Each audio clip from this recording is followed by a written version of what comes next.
کہ جو شخص اس زندگی میں اللہ سے خوف زدہ رہتا ہے وہ تا قیامت بے خوف ہوتا ہے۔ غلط راستے پہ جانے کا خوف، موت سے بھی بڑی جو چیز ہے وہ اس کا موت آنے کا خوف ہے۔ آپ کے لیے کیا چیز بہتر ہے؟ السلام علیکم ناظرین، آج کی ویڈیو میں انتہائی حساس موضوع ہم ڈسکس کرنے جا رہے ہیں۔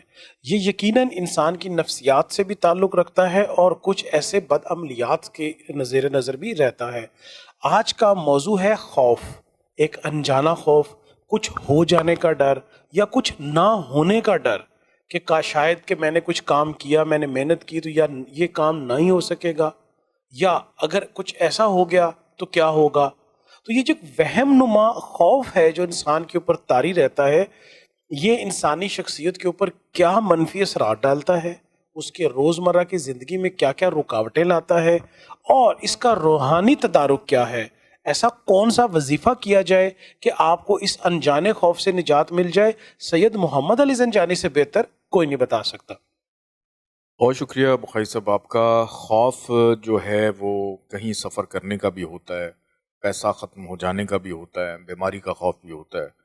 اور ایک شخص نے مولا علی علیہ السلام سے پوچھا کہ خوف کی ڈیفینیشن کے حوالے سے، تو مولا علی علیہ السلام نے فرمایا کہ موت سے بھی بڑی جو چیز ہے وہ اس کا موت آنے کا خوف ہے، کہ انسان اتنا زیادہ خوف زدہ رہتا ہے۔ اور جناب رسول خدا حضرت محمد مصطفیٰ صلی اللہ علیہ وآلہ وسلم کا یہ فرمانا ہے حدیث مبارکہ میں کہ جو شخص اس زندگی میں اللہ سے خوف زدہ رہتا ہے وہ تا قیامت بے خوف ہوتا ہے، اور جو شخص اس دنیا میں بے خوف ہو جائے اللہ سے تو پھر اس کے لیے اگلے جہان میں خوف ہی خوف ہے۔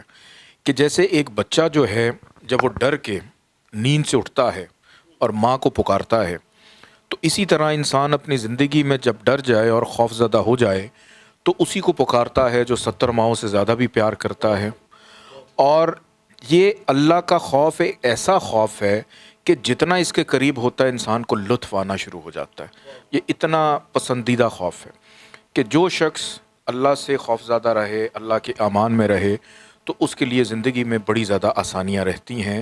لیکن زندگی میں کئی ایسے موڑ آ جاتے ہیں، دو راستے، کہ آپ کا ذہن تذبذب کا شکار ہو جاتا ہے کہ میں کس راستے کا انتخاب کروں، غلط راستے پہ جانے کا خوف۔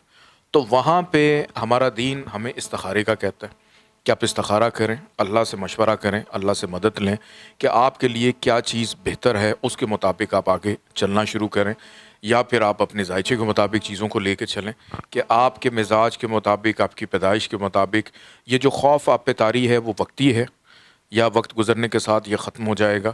تو اسی طرح بہت سارے علوم ہمیں ان چیزوں میں فائدہ بھی دیتے ہیں، لیکن آج ان لوگوں کو میں بتاتا چلوں کہ جو ہر وقت اس کیفیت میں رہتے ہیں، ایک خوف سے نکلے دوسرے خوف میں، کہ ان کی زبان پہ ہر دفعہ یا ہر وقت مایوسی کی کیفیت رہتی ہے ان چیزوں کو لے کر، کہ اگر آپ رات کو سونے سے پہلے 3 دفعہ آیت الکرسی تو ہم پڑھتے ہی ہیں، اس کے ساتھ ساتھ 7 دفعہ آپ یا حافظ پڑھیں اور اپنے دائیں کاندھے پہ پہلے اس کو پھونکیں، پھر 3 دفعہ آیت الکرسی پڑھیں اور 7 دفعہ یا حافظ پڑھ کے بائیں کاندھے پہ پھونکیں، اور اس کے بعد آپ اپنے لیے جو بھی دعا کرنی ہے اب کر کے آپ آرام سے سو جائیں۔